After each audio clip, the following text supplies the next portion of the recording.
ดหนักมัดเด็ดอีกหนึ่งหมัดลูกชายผู้น้อยนักสูตรถึงว่าน้ำเงินหลอดทองคำไปเด้อปู่เอ้ยรวมครับคุณพ่อผู้ใหญ่บ้านมูซีบวกคุณพัทยาผลงานจะสดใสสาบซ่าหรือโหดมั่น5ต้องติดตาม50-400ขออนุญาต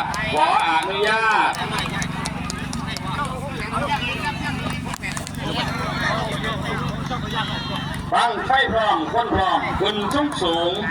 น้องสัตว์ซ่าคำเวลาได้หลายคำเวลาได้เยอะๆลูกชายผู้น้อยน็อตทองคำผู้ใหญ่บ้านมูซีบวกคุณพัทยาไปที่งานจงโชคดีไป2-1ไป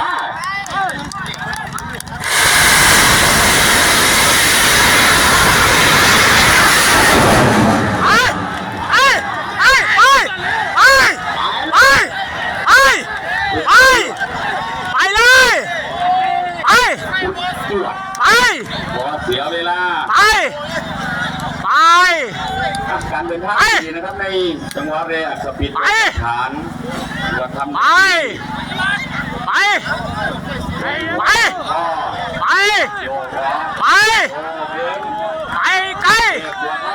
ไปให้สุด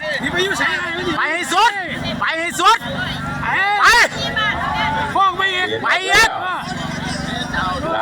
กวาดล่างให้สะอาดไป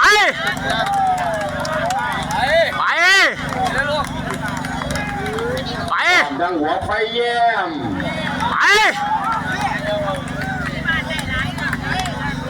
ดูดนม8 บ้านเลยล่างไปก่อน